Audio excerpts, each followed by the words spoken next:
That feeling when you have too many bank accounts and transfer fees and you really just need to stop the insanity. I wake up at 4 a.m. now, Sarah, and it's great because I can do things like watch spiders crawl across the wall and listen to my dog snore and other exciting things that make it all worth it. Oh, love a good morning. Heads up, everybody. Getting a last minute passport ain't what it used to be, aka FML. Also, heads up, my web searches consist of dogs, shower tile, and comfy jumpsuits. So go ahead and spy, big brother. I have nothing to hide. I like all your purchases. Have such a good day.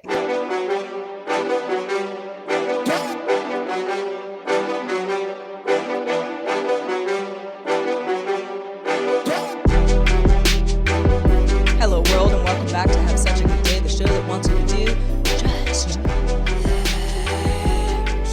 Episode Voldemort. 160. Hey, Sarah, it's not episode 666. It isn't. You sound No. like the devil. It's episode 160. I feel like it's a milestone of some kind. do. I don't know.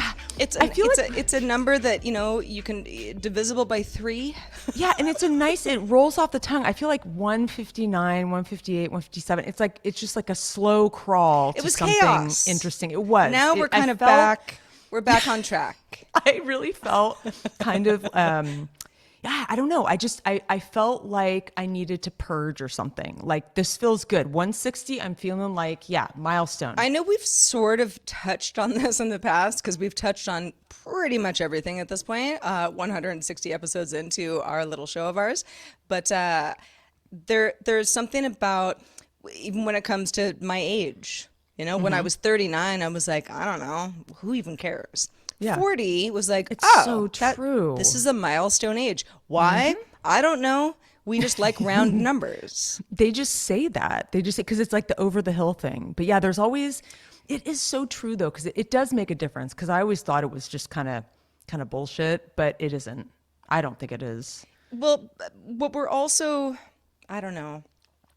Sometimes late at night, I think about these things too much. At where I'm 4 like, a.m. yeah, 4 a.m. sometimes. Unfortunately, that does happen to me as well. But I think about like, why do certain numbers resonate with people more than others? And I think it's just, I don't know, it has a lot to do with like being in math in school and rounding up to certain things. And, the number 38, I mean, maybe it means something to you, but 30 or even 35. Yeah, 40 and it's mean the same more thing, things. like, I don't know, when I was in sports, like I didn't care that much, but like I did kind of care when I got a cool number. But when I didn't get a cool number on my jersey, when it was a number that I just didn't like connect with, it was always like, You weren't allowed "Aw." to choose it? I don't really remember, actually. I mean, that was such a long time ago. I don't remember how that worked, but I think that you could give it back. You could be like, do you like this number? Or you could like request. I mean, I don't think they were like being hard It wasn't asses that about big a it. deal. I mean, Yeah. I Right. mean, we were kids, but if you're tuning in for the first time, it's Yes. a friendly Hello. reminder that this is the show that unpacks the absurdity of everyday life for your entertainment. I'm Heather, and that's Sarah over there on the other side. And we're buds, and we're colleagues, and we've known each other for a long time. We've got a lot of history, lots to talk about. Long ass time, girl. I mean, we're going on 25 years. Oh my God. It's It's like been almost more 3 than 20. decades. Wow, It's dude. been more than 20. So It's really we're dating us, girlfriend. yeah. Well, it's a lovely thing. It's a lovely thing. And not only are you and I in this together, Sarah, we are in this all together. All y'all out there listening, we just want to have an hour of fun with y'all, and we look forward to this every week. So thank you for joining us. Indeed. And real quick, before we get into this shizzo of ours, I occasionally get, because I do a bunch of different podcasts. I produce them, whether I'm a host like this show or I'm behind the scenes, which I do on certain other shows. I'm always kind of trying to figure out how best to at least take a look at the analytics. Where are people coming from? How have they discovered us? Heather and I occasionally will say, hey, if you love the show, give us a nice iTunes review. That would be super great, even if you don't use iTunes. It really helps. It's definitely a way to kind of elevate us because there are a lot of podcasts to choose from. But Yep. if you feel like it, hi@havessuchagoodday.com would be a great way to just let us know, like, where did you discover us? How do you listen to us? What's your podcatcher of choice? You know, because all that stuff is really personal and you do have a lot of choice. And it would be kind of, even if for no other reason than we just know, it's kind of cool. It is really cool. I love analytics. I think it's fascinating. And I always get excited when I see that, yeah, I don't know, there's a spike somewhere in New Zealand. We're getting a lot of listeners in New Zealand or Sweden or, yeah, it's a very cool thing to know. And how did you hear from a friend? Did you just sort of come across it in a search? Yeah, very curious. So let us know, please. We beg you. I feel like we could probably be better as far as search results go. Yeah. But what do I know? You Yeah. tell us. So thank you in advance for doing that. 100%. Well, something I do not want to thank in advance, Heather, is the U.S. Passport Agency. And I'll tell you why. How do you do the opposite of thanking in advance? What is the opposite? Like, Meaning fuck I'll you in never thank advance? you. F you in advance. Meaning I don't like you very much. Yeah. And, you know, my world has ground to a halt. And I won't thank you in the future. Yeah. The opposite of thanking you in advance is never F you. thanking you in the future. So Never. So a little backstory for another show that I do. I have the opportunity, and it sounds pretty cool. It's a paid gig, you know, so it's not just like some free ride or anything, but a paid gig to go to Amsterdam for a conference, and that conference is kind of the equivalent of NAB. If you're familiar with NAB in the US, it's, you know, broadcasters, you know, a kind of, whether you've got equipment or whether you're a broadcaster looking for, you know, new ways to do your stuff, all of that. And, you know, this kind of came about somewhat recently, meaning that I would be traveling. And don't worry, like, I'll figure out all the show stuff. You know, we won't leave you hanging. You know, this is just, you know, that's step 2. Step 1 is, okay, when would I need to go? Because I haven't traveled internationally since pre-COVID. Yeah. In fact, like pre-COVID, like, and a year before that, and my passport's expired. And I knew that it was. My passport expired at the end of 2020. I knew that. You know, it was one of those things where, you know, I would joke with people like, if my passport was like near expiration in any normal year, I'd freak out, you know, or I would handle it is what I would do, you know, but if it, you know, for any reason lapsed, I would feel like really freaked out. Like, oh my gosh, I can't, you know, be free to be me because I like going abroad to various places. But I mean, October 2020 rolls around and I'm like, yeah, I don't know. I'll get on that eventually. Well, almost 2 years later, still expired. And it just wasn't a thing. But I knew it would be. And the last time that I had to expedite a expired passport was, I remember this well, it was at the end of 2009. And my passport had just expired. I don't know, whenever I got it, you know, when I was a kid, basically. And a friend was like, let's go to Paris. And I kind of could cobble that trip together in every other way except the passport thing. And at the time I lived in San Francisco. So I go down to the passport office. I don't remember if I made an appointment or not. I don't remember, but it was a whole shit show. And, you know, I kind of go up to the window and I'm like, I need to leave in like 3 days. And they were like, well, that's crazy. And I'm like, I know. What can you do for me? And they were like, pay us this much and you're fine. More or less. I mean, there was more to it. Sure. It was a hassle, but it was like, it was possible. Yeah, you could get it done. You could get it done. Well, I think in a post-COVID, well, we're not post, but you know what I mean, world that we're in, and just travel being just a bottleneck of epic proportions for everybody, you know, no matter where they're going. A friend of mine who happens to live in Amsterdam, you know, where I was like, yeah, I think I might be coming to Amsterdam. Like, I mean, I'm kind of going to be working, but I would love to see you. And she's like, you know, and I mentioned the passport thing, and she was like, "Ooh, Sarah, you better get on that. Like, I heard it's like backlogged 8 weeks." And I was like, well, that's not gonna work. I mean, no, it's not going to work. So anyway, if anybody has been through this, again, I'm a American citizen, so your mileage may vary, but I think I've figured out there's like a few things you can do when you're like, hey, I don't have processing, like, because I have a passport. It's not like I lost it or anything. It's just expired. So really what you do is in normal world, you mail it in and they send it back to you, you know, and it's updated and you're good to go. You don't even have to change your photo.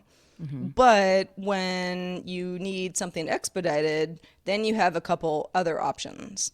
Mailing it in, not going to work. You're never going to get it back in time. You're not getting on your trip. And then there's expedited, which is like 5 to 7 weeks, so they say at the passport agency's website, where I'm like, no, I'm looking for more like 3 days. And then you have a, you know, like death certificate, kind of like I can fly like immediately, which is not my situation, so I wouldn't do that. But then there's like this other gray area of it's emergency travel that, you know, you could argue for work is part of your livelihood. Sure. And they have to kind of, you know, put you at the front of the line, so to speak. Yeah. Exactly.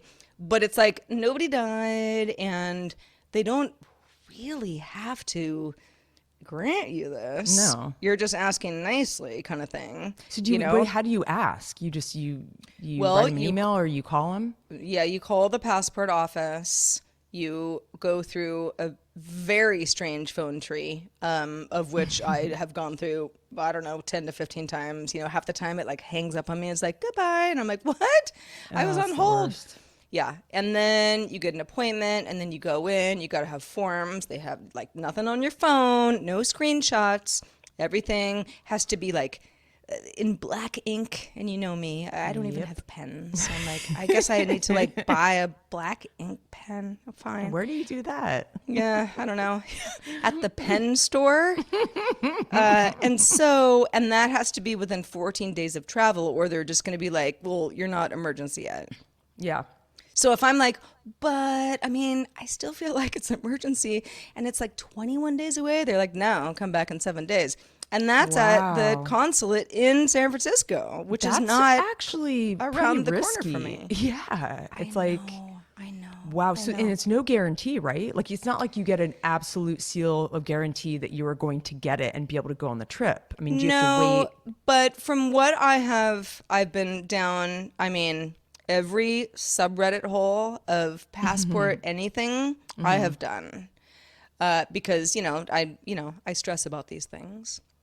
And it sounds like, I mean, unless I was just, you know, I don't know, effing off and being like, nah, you know, I want to go on vacation and, you know, expedite my passport, you know, put me in the 14-day category. They just be like, no. But if you have, you know, proof of employment, proof that your employment, you know, is being requested by, you know, somebody over on the other side, and you have to be there in order to get paid, it's pretty cut and dry.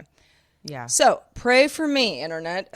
Pray for moi. So you're basically, you put it in your calendar that you have to go to San Francisco to the consulate like that day, the 14 days back from when you would leave. And that's like your only, do you have to like wait in line or something? Or do you have an appointment? No, you have to make an appointment. But I mean, there's that's good. probably a line too of other people who have made appointments. I mean, I don't remember this ever being all that seamless before, but it also has been, you know, more than a decade. Well, more than a decade? Almost a decade. I don't know. Math is hard. It's about a decade. It's been a while. My life has gone through many twists and turns since the last time I was at a passport office. Yeah. So I think you're going to make it happen. It's just right. I'm actually not that worried about it. And maybe I would say an eternal optimist. I'm not about everything, but I am about certain things where like I can just make this happen. Yeah. And I think it'll be fine, but it's going to be a hassle. And, you know, it's 100% my fault for not just saying back in February, oh, let me just send my passport in so that the next time I do travel internationally, it won't be an issue. But I just didn't think about it. Yeah, well, that's the thing. My boyfriend's in the same boat. I'm like trying to get, he's always so busy and on deadline, and it's on his list to get his passport renewed, even though we don't have a trip coming up. But I want to do something in December. And I'm like, you got to get on it. Like, it's going to take a while, especially being in the sticks like we are. You know, he may have to go to like a bigger city. I don't know. But yeah, it's kind of stressful because I had that happen to me when we were in LA, like I don't know, whatever it was, 5 years ago. And so like, I think mine's good. I'm like 5 years into my new passport. But I remember I went to Mexico City for some work thing, and it was, yeah, I didn't even know it was expired. It was a total news to me. I had traveled not that long. It was like one of those things where I had been traveling a lot and then just didn't notice that it expired over like the course of a couple months. And yeah, I had to rush it. And I remember, like you were saying earlier, it was like a 3-day expedited, had to rush over to like a particular neighborhood and pay a ton of money, and I got it done. But like, yeah, now, you know, the world has turned upside down. So Well, listen, you know, it being mid-August and you wanting to travel in even if it was December 1st, like you got time. Like you yeah, can mail that thing in and not even go anywhere. and sit pretty until then. Yeah, no, you're Probably, right. Yeah, you're right. probably, give yourself 8 weeks. It's Yeah. still like, you're getting down to the wire a tiny bit, but like you're in good shape. I unfortunately I'm not. But I'm also a person who has missed a lot of flights at the airport. I run late, and I know that that is a pet peeve of many. I don't run late for everything. There are certain things I will never be late for, and I don't. I would never say like, well, it's because those things are more important than the other things that I am late for. But I have a mental illness sometimes where I'm like, okay, I have to be there at 1 p.m. I'll get going at 12:45, but then I like really get going at 12:55. That is so, see, to me, that is so stressful. That's like the ultimate heart racing stress. My friend Melissa's the same way. You know, Melissa, you guys should travel together and then not catch your flight and hang out in the airport, the airport bar. But no, I'm like pretty organized person. I mean, I almost missed a flight because I was hungover one time leaving Boston. That was pretty sketchy. But for the most part, I How many always tell flights I've missed myself, from being hungover? I don't even want to tell you.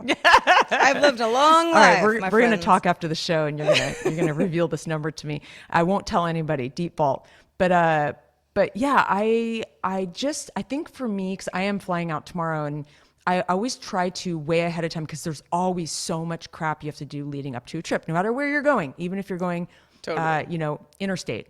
But my mind will get a flurry of so many details that I always go, okay, check into my flight.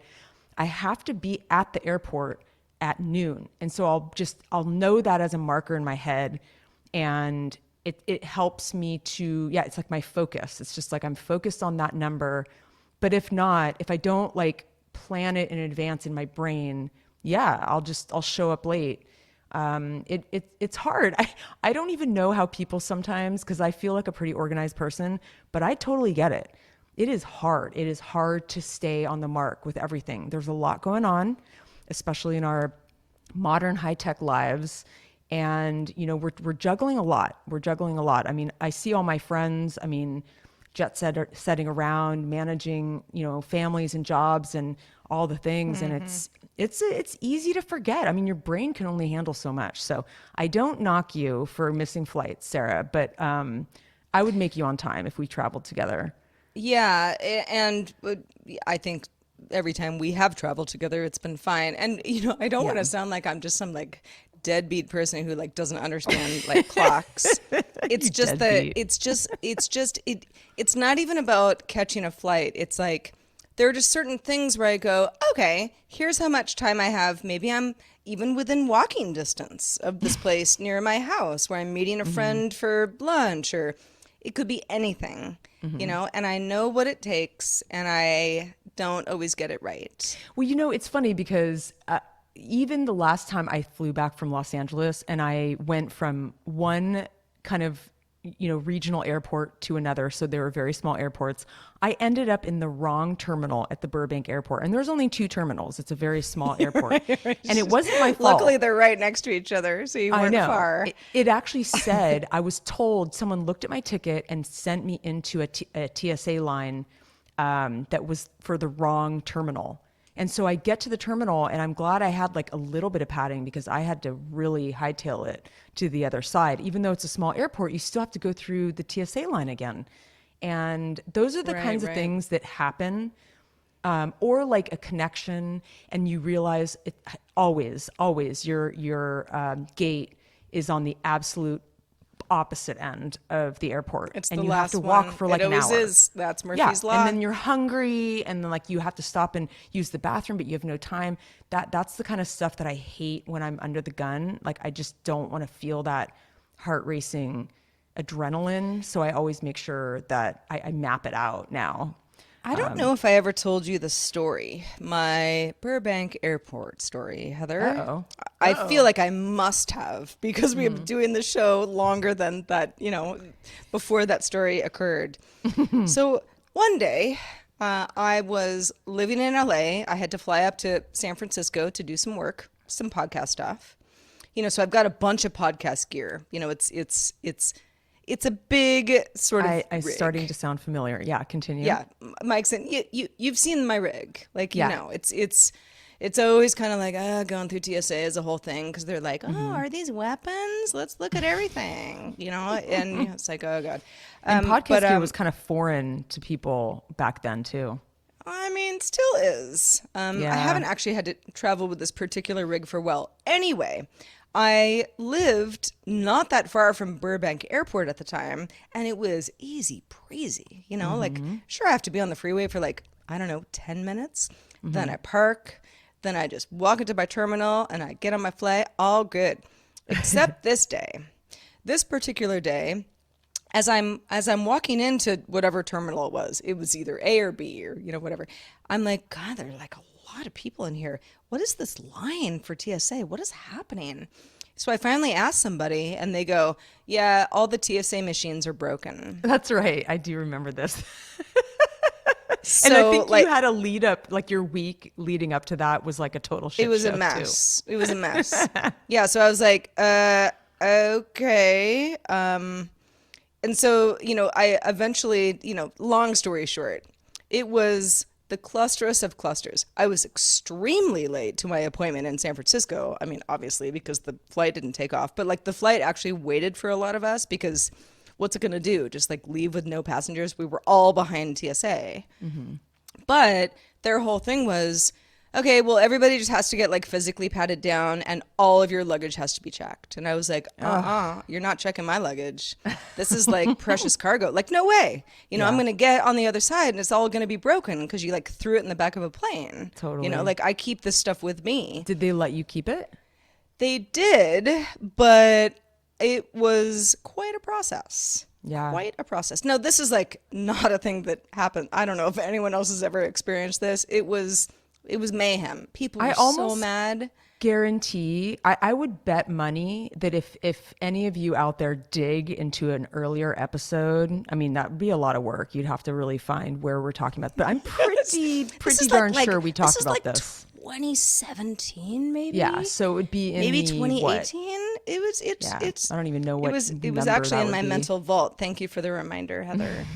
I'm pretty sure. I would bet money. I'd bet money. I don't know how much, but. It was one of the worst airport experiences I've ever had. And that is saying something, because Burbank Airport, all other times, it's a dream. It's a traveler's dream. This was just one of those like fluke things that happened on the day I was traveling. Those flukes, they happen. And I don't think I'd be going to LA as much as I do if I had to go to LAX. Like I just wouldn't. It makes it so much nicer to just go from regional airport to regional airport. And yeah, I just don't think I would do it. But speaking of travel, Yes. well, I am leaving on a plane tomorrow, and I'm just going to Los Angeles. But how like you get a song stuck in your head, like when you go to the beach without, and you had that Tide is High song, and Yeah. I woke up at 4 a.m. singing "Should I Stay or Should I Go" by The Clash, because the last few days it's been a really strange lead up to my next trip. And I know Sarah and I have maybe belabored a little bit of this, like, sort of post-pandemic travel anxiety thing.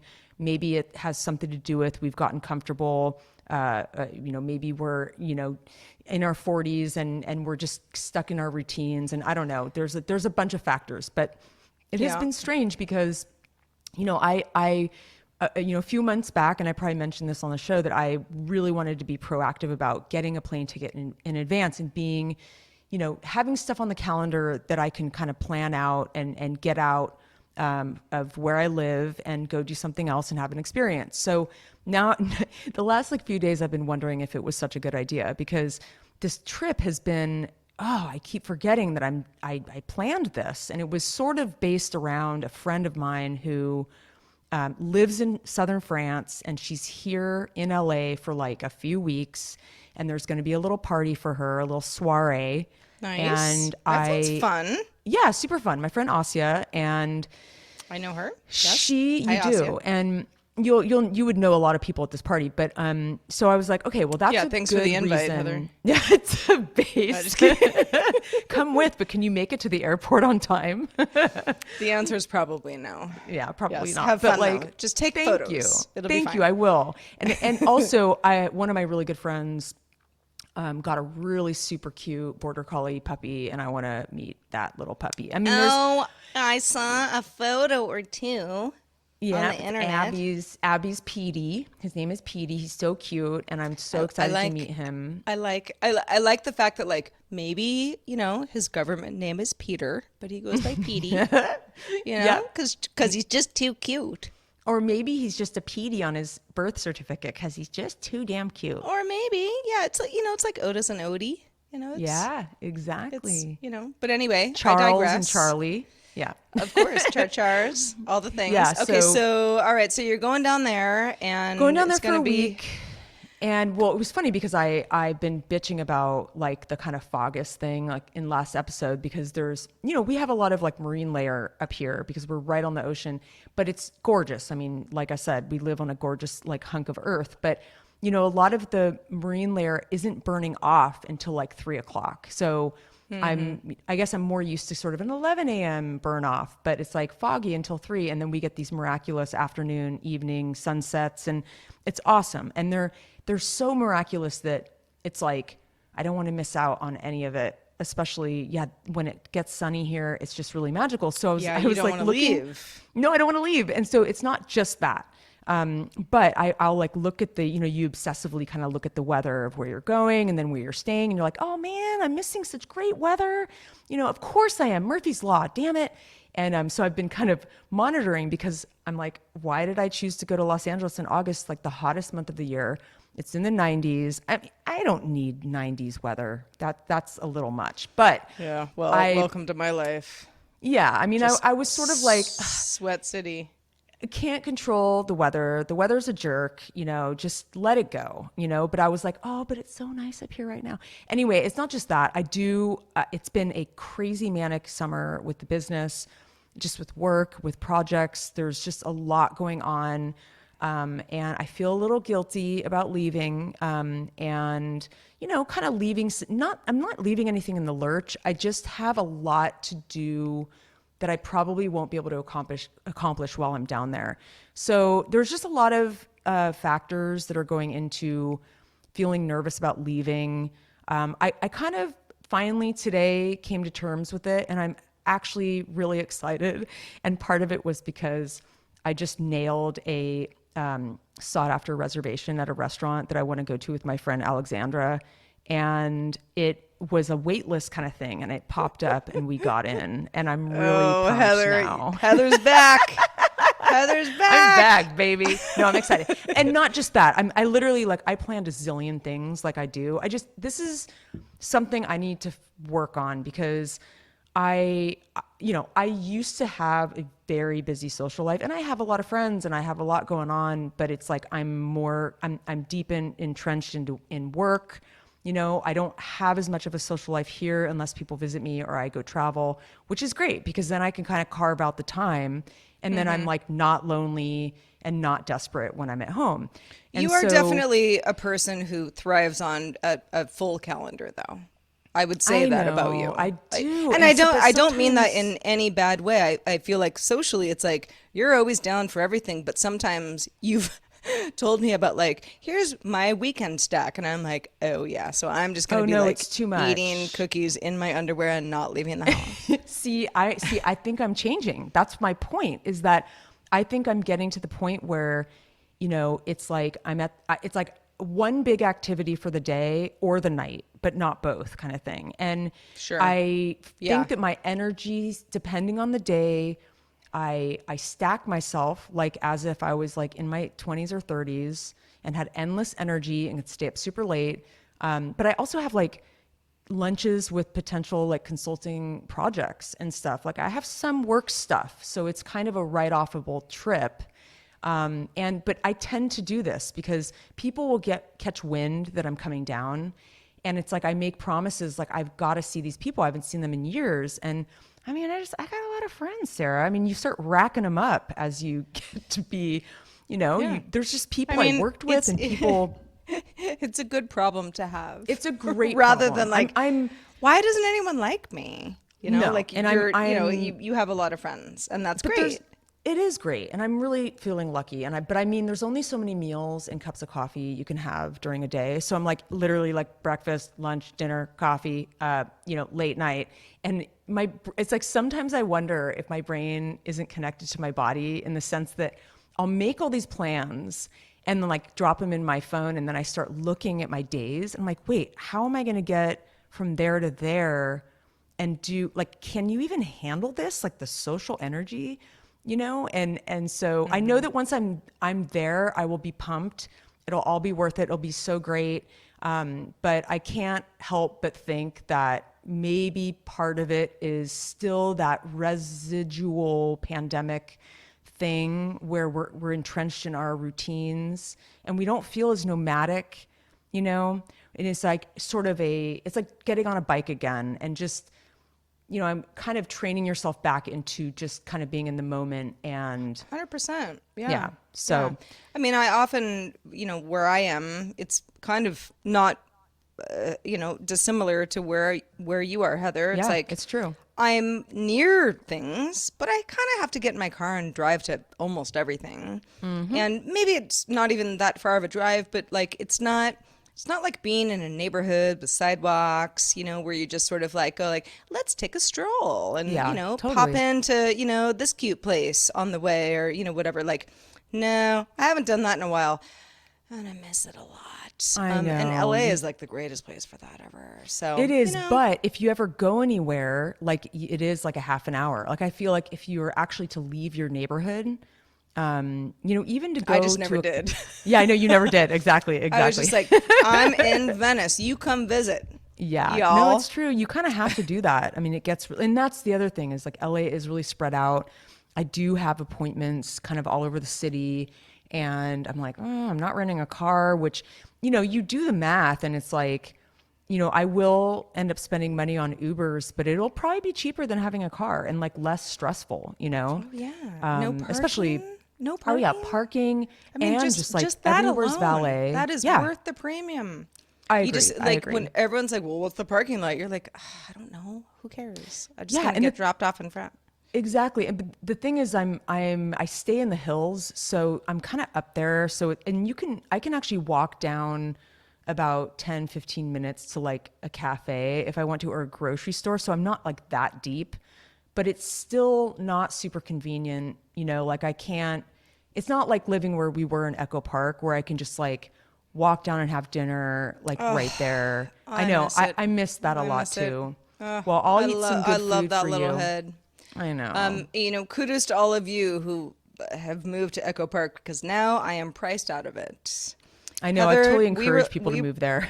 we were lucky You were very lucky. It was a because short stint, but unless you've got a plug, it is pretty expensive these I days. know. But Everywhere anyway, is. anyway, So back to my neighborhood, Heather, which is colorful to say the least. You know, I've talked about the variety of neighbors that, you know, many of them I actually really like. We don't really. Somebody asked me the other day, like, "Oh, do you like hang out with your neighbors?" And I was like for dinner? No, I don't. I mean, and it's not because like I don't think they're worthy of it, you know, and I think that they would say the same about me, but we kind of look out for each other, Sure. but we're not You're really neighborly. hanging.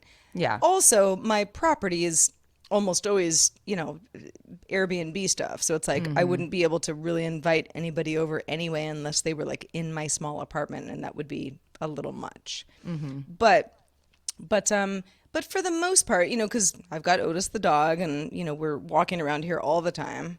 Um, I kind of know who everybody is. And you know you see somebody enough times, and they finally, even if they're not like super nice to you at the beginning, they kind of sort of go like, "Hey Sarah, yeah, how's it going? Happy Saturday," you know, that kind of thing. And so, and there's this market, Sam's Market, you know, which I love very much, but you know, a bodega, for the most part. And it's down on the corner. It's the only place that is really within walking distance. If you need like coffee or, in my case, Triscuits, or maybe Cheez-Its, Yeah, or some Cheez-Its. cotton balls, or, you know, just like weird stuff. It's like they've got it all, but it's not really a grocery store. Like you're not Yeah. you can't live out of Sam's Market. Well, you could, but I wouldn't recommend it. Anyway, there are many people who come and go from Sam's Market, especially this time of year, because this is high season. It's the Russian River, which is, you know, near where I live. And, you know, people come here. Well, they either live here and they're having fun anyway, or they come here to like party, you know, and like, you know, get canoes and like hang out on the river. And so they're going to Sam's Market to like load up on beer and, you know, whatever. So, you know, there's a little bit more riffraff than usual, and I'm used to it, and I don't care. You know, I'm good. I've got Otis with me, which always helps. You know, if I feel like anybody's gonna F with me, they're not going to once they see him. So the other day, and by the way, I have since talked to this person and gotten his permission to tell the story on the show, because I didn't want to like blow up his spot, even though I'm not telling his name or anything, but just so you know. So I saw this guy. It was a man, and he's kind of sitting. It's like there's this like dispensary that never opened. It's just like a weird, who even knows what it is, next to the market. And this guy is sitting on the you know, the front steps, and he has two cats on each shoulder. Two cats, felines. Oh. Yeah, and they're tethered to him. I can see that they are, but they're also just like chilling. You know. And you know, that's right on. Sorry if you hear the Yeah, ambulances. Yeah, I guess, you know, the neighborhood's heating up, Heather. But you know, he's sort of sitting there, and where this market is, it's kind of, the road is like, you know, it's a highway. Like, I mean, I don't even like Otis being on, you know, the side of that road, you know, for very long, much less a cat. And, you know, so I saw him, and of course, Otis is very good with Ralphie the cat, who he lives with, and he was good with Lucy and Sam, the cats who he lived with previously. But like when he sees cats out in the wild, you never know, you know. So I was like, ooh, let me stay away. And the guy was like, no, my cats are really nice. Would your dog like to meet my cats? They're very well behaved. And I was like, I don't know if this is a good idea. Like, and I was kind of like running in to like buy some sparkling water, or, you know, whatever I was doing. And he, I was like, wow, I haven't seen you around here. And he was like, yes, we live outside. And I was like, okay, all right. I got it. You know, you guys, do you need some cat food? Like, could I get you some cat food? Like, you know, no, I don't need help. We're fine. I said, okay, cool. That was weird. You know, so that was the first interaction. Second interaction, I kind of saw him again. I'm like, okay, this guy's kind of hanging around, but he's nice. He's nice to me. And he like found out my name because somebody in the store told him my name, which was a whole thing, but it doesn't matter. And eventually, was it last night or the night before? I don't remember. he's been kind of hanging around apparently a little too much to the point where the owners said, "Hey, you can't hang with your cats outside the store anymore." Where I was like, "Oh, well, I mean, I don't really know where they were before. I've lived here for almost 3 years, and I just saw you like 2 weeks ago. Not even, but like, I still like poor kitties. Where are they gonna go? I don't know. I don't know." So the other night, he wasn't around. I go inside, and the owner of the store, this is like not even that late, like maybe like 7 p.m. or something. Well, maybe 8 because it was kind of dark outside. And he's like, he runs out after somebody like onto the street, like, "Hey, come back." Rah! Where I'm like, what is happening? Oh my God. Like, what is happening? Somebody stole wine out of the shop. Or I was like, oh God. Yeah, like, don't chase him, like just call it like, $15 lost or whatever, It was just sort of, one of those things. And so I come back inside the store and, the owner's very upset and, he's been out of shape. And all of a sudden, guess who comes in with the bottle of wine? It's Catman. Wow. Catman saw the whole thing and, according to him, chased the guy down on his skateboard. Wow. And like wrestled the wine away and brought it back to us. Now you With might the cats say, on his shoulders? No, well the cats have their little carriers, so they're outside sometimes. You might say maybe this was a hustle between the two guys, but like totally. But like what do you get out of it? Yeah. You got nothing out of it. Wine. Like all you were like somebody stole wine and then you brought it back, like you didn't get a reward. Yeah. So I don't know. Do you think it was a telling you, hustle? Heather, what's that? I mean, no. I think Catman is a little on his own island to be in a hustle with anybody. But I don't know. I don't know. You might. It's also been like high 90s here for like a good amount of like it's been a hot summer here, and I think everyone is a little crazy. Like, yeah, a little bit on edge. We've all gone a little crazy. We might be a little fried. So anyway, that was my night. Well, that's exciting. I'm glad to know that in the quiet and peaceful little neighborhood where you live, Sarah, that there's still some excitement around the corner. Oh, there's some excitement. Tell you what. Tell you what. Yeah. Well, I just, oh man, I'm the list gal. I'm like total list gal, totally obsessed. Meaning you make lists. I make lists. I am an obsessive note taker. I just like that I have all kinds of notes that have different titles that are, if let's say I came up with a cool scene for a potential screenplay, like I will write that down in my potential screenplay note or whatever it's called. It's probably not called that, but I have it all categorized. It's not like that organized. I just kind of jot things down. And sometimes I do worry. That's smart. Like, yeah, it is, because like I told you before, the first little movie I did way back when, I had a paper version of these notes. I had like a little notepad that I would write down little scenes and blurbs and characters and just things that came up in my head that I wanted to note. And I used a lot of that stuff for that movie. Actually, we won the audience award, and I felt like it was put to good use. So it's just something I've been doing my whole life, and now I do it digitally. I do worry sometimes, being as nebulous as the cloud is, we don't really know. I don't know how safe my stuff is up there, but I do worry sometimes. I'm like, man, like I would be pretty devastating if I lost any of my lists. I'd be like this like sad sack of emptiness. I'm like, I don't know who I am. My list. No, I'm just kidding. But those things that your mom says or a friend or something like you read that, I don't know, like something that could maybe be a mantra or those lines of wisdom that kind of resonate when you read an article, and you often forget when you forget those lines when you need them most, kind of thing. And so lately I've been kind of dropping lines of, those types of things into a list, and I call it my helpful blurbs list. And That's It's cute. been really cool. And so I pin it, up at the top so that, I pin like the stuff that I need to look at all the time, like my to-do list, my have such a good day ideas, my, business to-dos, my work lists for my people that work for me, my renovation list, stuff that's actually happening all the time right now. I have those all pinned, because the thing is, if they don't get pinned, they're going to fall into oblivion at the bottom, and I'm not even going to know that I ever wrote them. And that's part of the problem, is That's true. trying to Yeah. figure out how I have to a lot of lists like pin it that in your brain. where, Yeah.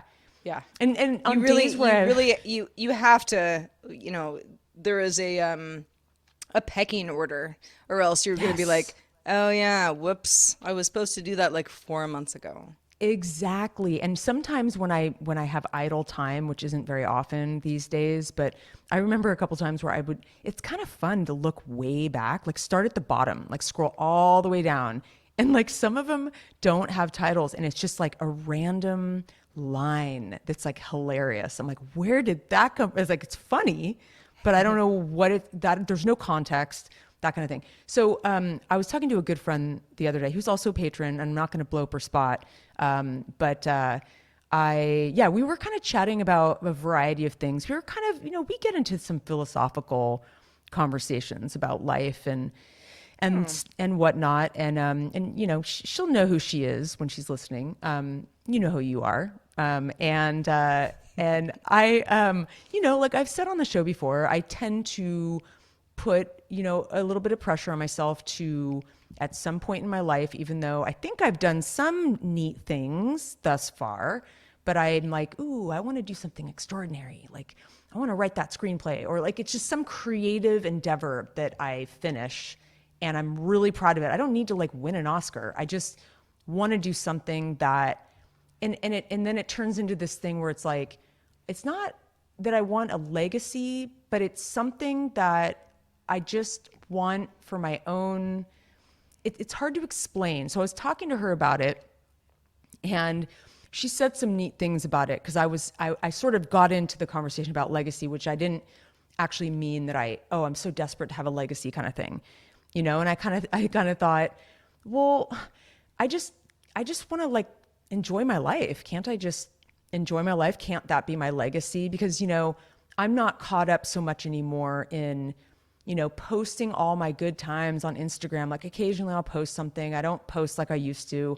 I don't need to share everything. I'm having interesting things happen all the time, every day, but no one really knows about it. It's like one of those things that, yeah, maybe you talk to a friend and they don't know all the details. I mean, maybe you do, Sarah, because we talk a lot, Sure. but yeah, so she said something cool. She said, it's not our job as humans to colonize space-time, which I thought was very clever. We just get to be here and live our lives. She definitely endorsed that I can just kind of enjoy my life, and that can just be, there's no pressure, right? And Yeah. goes Yeah. on to say she supports doing great things, but not doing it for the purpose of making some kind of mark on the world. And then she said it's kind of like humans lifting their leg to pee on a tree of history, which I thought was very funny. And so I just wanted to mention that little blurb made it into my helpful blurbs list.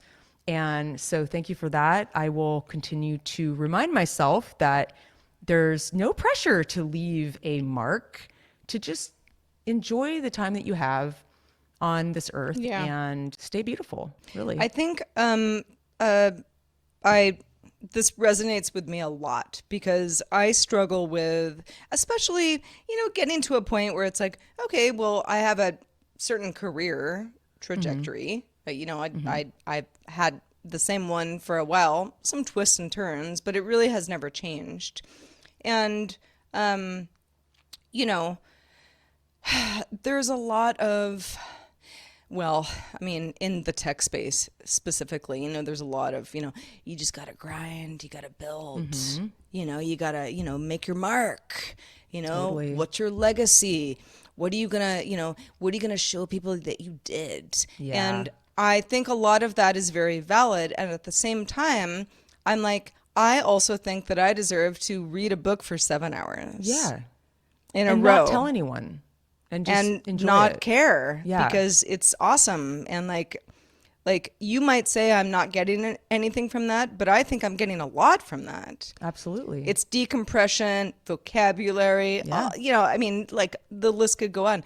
And I don't know if I've had like arguments with people about this in the past, but knowing a lot of people who have been extremely successful, who will say, well, you just got to grind, you just got to, rise and grind. And I'm like, rise and grind about what? Like, I'm just trying to live. Like, I don't think we are all meant to, be the next Gandhi here. It's like, I sometimes think like just being a nice person and,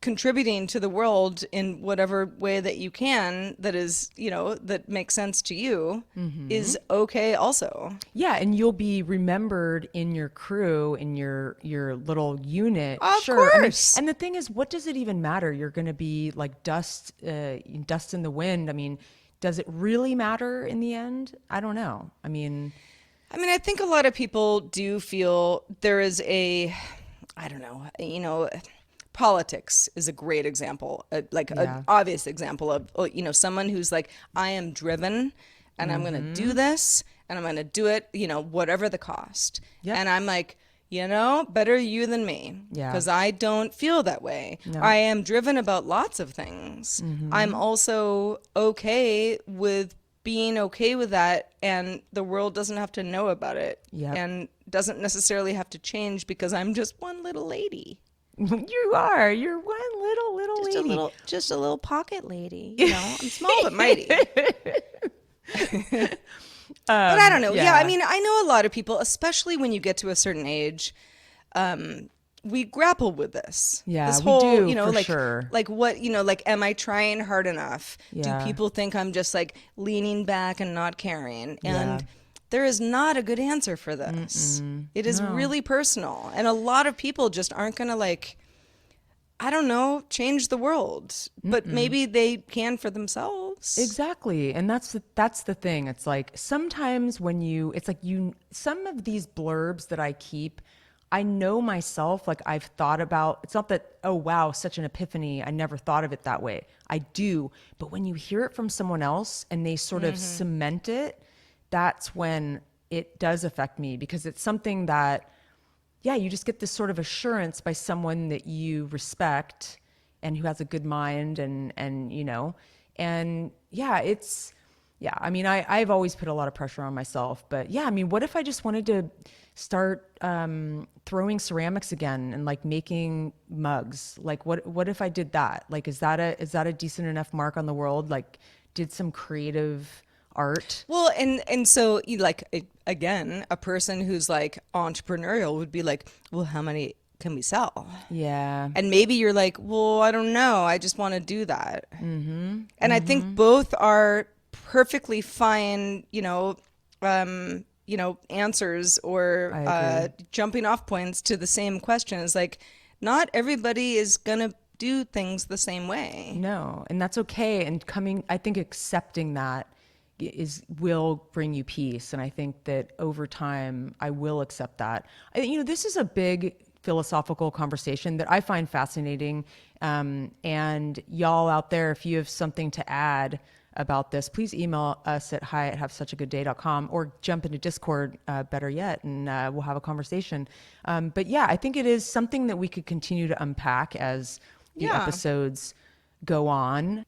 So yeah, let's keep the conversation going. But in the meantime, I think the clock is ticking, Sarah. Clock is ticking. Yeah. So real quick, just to remind everybody, if you're already a patron, you know this. If you are not, you're listening to the show. There is an ad-free version of the show. Patreon.com/havesuchagooddday is where to find out more about how to directly support us. We would so appreciate it if you could. Heather mentioned Discord.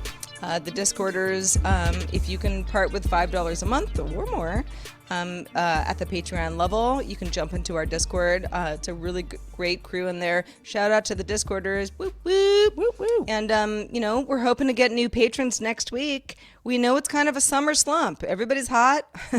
Or depending on where you are in the world, you might actually be cold right now. But we do want to hear from you. Hi@havesuchagooddday.com.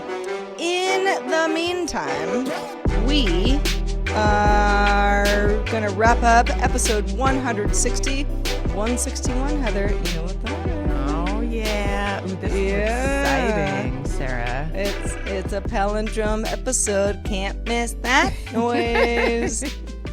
And until then, I will remain Sarah. And I will be Heather forever. Have such a good day. Bye.